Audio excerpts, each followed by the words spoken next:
have $200 million and you disappeared. Not dramatically. There was no announcement, no final post, no closing of a door that anyone heard shut. One season you were where everyone expected you to be, and the next season you simply weren't. And the strange thing, the thing that still surprises you on quiet mornings, is how few people actually noticed you were gone. Now you live in a town most people couldn't find on a map if you gave them an hour and a good reason.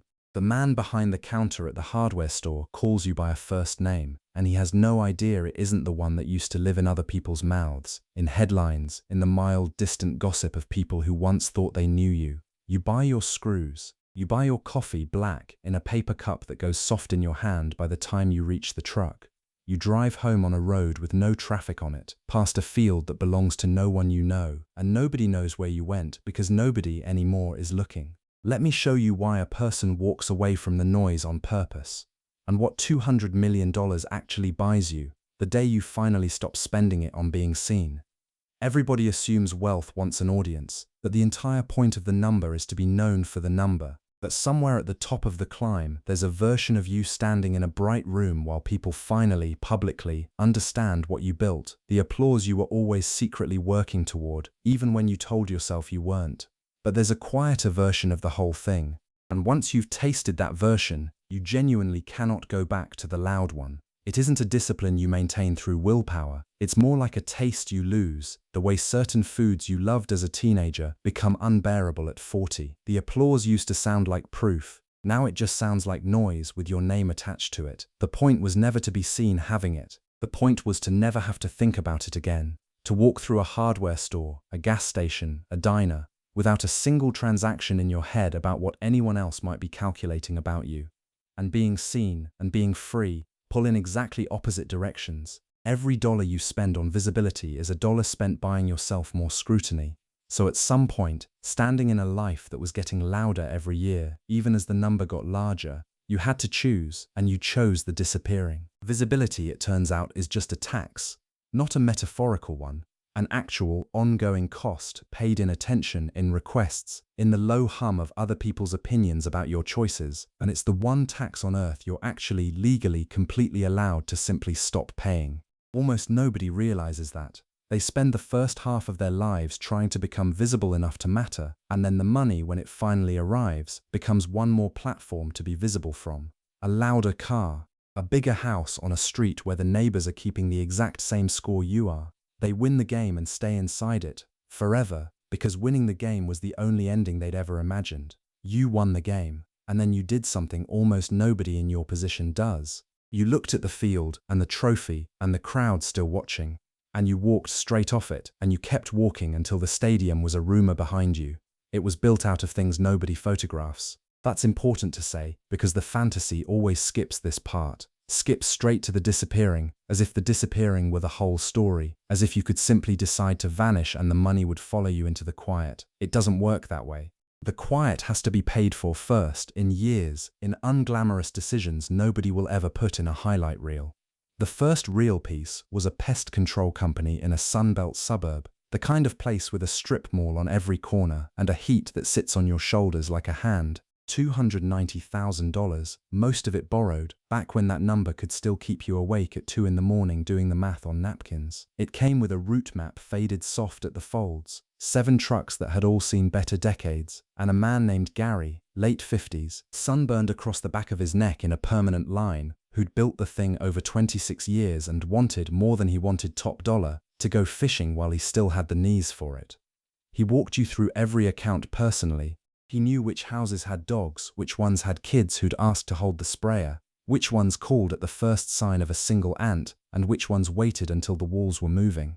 He handed it to you like a man handing over something that had been alive. Bugs, it turns out, don't take a year off. Termites don't read the financial news, don't care about interest rates or elections or whatever the market is doing to everyone else's portfolio that week. That contract renews whether the economy is soaring or sinking, and it renews in the summer, and it renews in the winter, and every renewal is a small, quiet check that lands whether or not anyone, including you, is paying attention to it. Then came a waste-hauling outfit 2 counties over, bought at auction almost by accident, a business you didn't fully understand the mechanics of until you'd already owned it for 6 months, and finally sat down with the route supervisor to learn what a pull actually meant. Then a small fleet of laundromats in a state you've still to this day never physically visited. You bought them off a spreadsheet and a phone call, and a man named Dell, who wanted out after his wife's diagnosis, made every other part of his life suddenly, violently more important than coin-operated machines.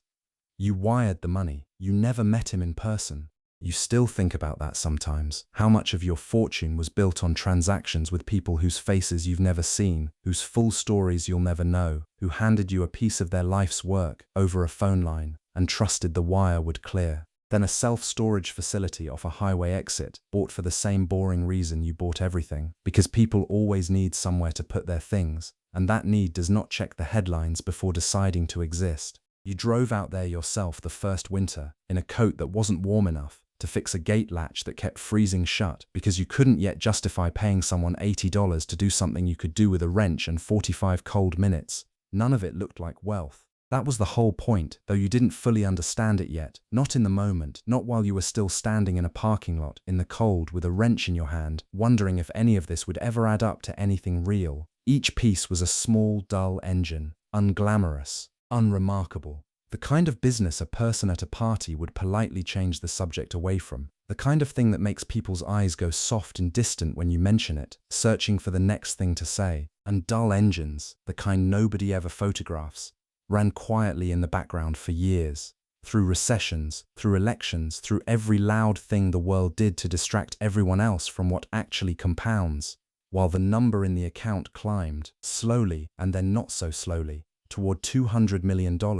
And you told absolutely no one, not because you were sworn to secrecy, because there was never a moment that felt like the right one to bring it up. And eventually the not bringing it up became its own kind of architecture, a load-bearing wall in the structure of the life you were building. The house is small for the number, on purpose. A porch, a good chair on that porch, the kind you sat in for an hour before deciding it was worth the money, testing 3 others first at a store an hour away. A view of nothing in particular. A field, a line of trees, a sky that does something different every evening, that you have discovered you can look at for a full hour without once reaching for your phone, which is its own kind of miracle you didn't expect money to buy you. The neighbors think you sold a business once and did all right for yourself. They're right. They just think all right means something smaller than it means. You let them think it. You return the borrowed ladder the day after you borrow it, sanded down where you nicked it, an apology built into the returning. You wave at the right times. You bring a dish to the block gathering in the spring, something simple, something that doesn't announce anything. You are, by every visible measure available to anyone watching, an ordinary man in an ordinary town, doing ordinary fine. The mortgage was paid in cash, in a single transfer that the title company clearly found unusual, judging by the 2 follow-up calls asking to confirm the source of funds. You've never told anyone that, and you never will, because cash is exactly the kind of detail that makes people start doing math about you, starts them wondering, starts the wondering turning into questions, starts the questions turning into a version of you that isn't quiet anymore. There's a hardware store loyalty card in your wallet with 11 stamps on it. One more and you get a free bag of birdseed.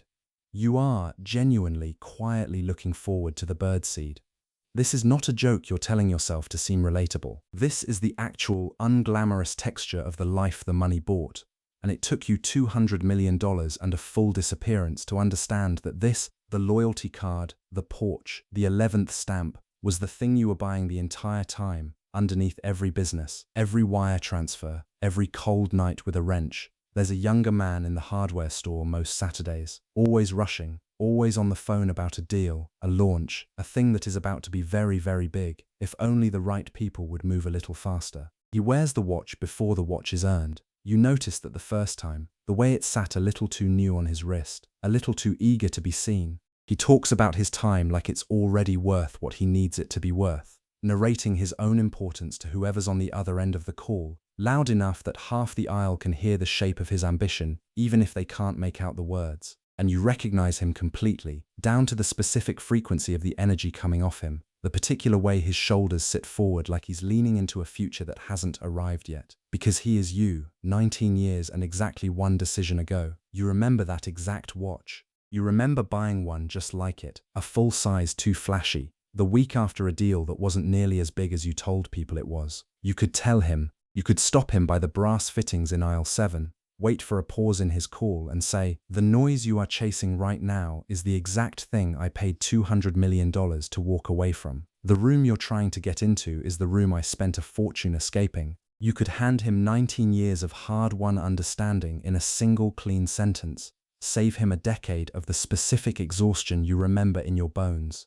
But he wouldn't hear it. Not from a quiet man buying screws in a town he's only passing through on his way to somewhere he thinks is more important. You know this because you wouldn't have heard it either. Not at his age, not with that watch on your wrist and that call in your hand. The lesson isn't transferable. It never has been. It's the kind of thing that can only be survived, never explained. You have to walk the entire length of the wrong road yourself before the right one becomes visible, and no one, no matter how much they love you or how much money they have, can walk it for you. You've tried once or twice with people you actually cared about. It never landed. The words arrived a decade too early every time.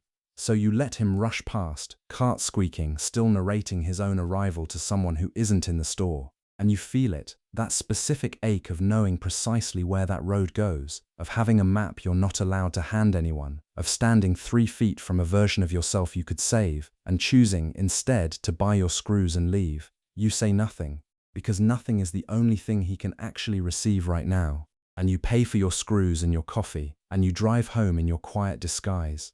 And the ache rides in the passenger seat for a mile or two before it settles, the way it always does, into something closer to peace than regret. You pay for your screws and your coffee. The man behind the counter calls you by the simple first name and asks how the porch project is coming along. Slowly you tell him. He nods like slowly is exactly the right speed for a porch, and in this town, it is nobody's timing a porch against anything. He has no idea where you came from. He has no idea what the hands counting out his exact change have signed, or held, or built, or walked away from. And that, the not knowing, the total, unremarkable ordinariness of the exchange, the 11 stamps toward the birdseed, is not the cost of the disappearing. The knowing doesn't make the town more interesting, and that's exactly why you chose it. The porch will get finished, slowly, the way everything here gets finished. The coffee will taste the same tomorrow. The birdseed is 1 stamp away. Somewhere this week, someone who used to know your old name is going to mention, idly, over a drink in a city you no longer picture clearly, that they wonder whatever happened to you. Whatever happened to that person who was so clearly going places. And the answer, the one they'll never get, the one you'll never send back to them, is that nothing happened to you. Something stopped happening to you, on purpose, by design, at great and quiet expense, paid in years, paid in dull businesses, paid in a wrench in the cold. So here's the question that now belongs to you. If you can vanish so completely that the world stops looking, and feel more like yourself than you ever did while it watched, were you ever really gone, or were you finally, quietly, home?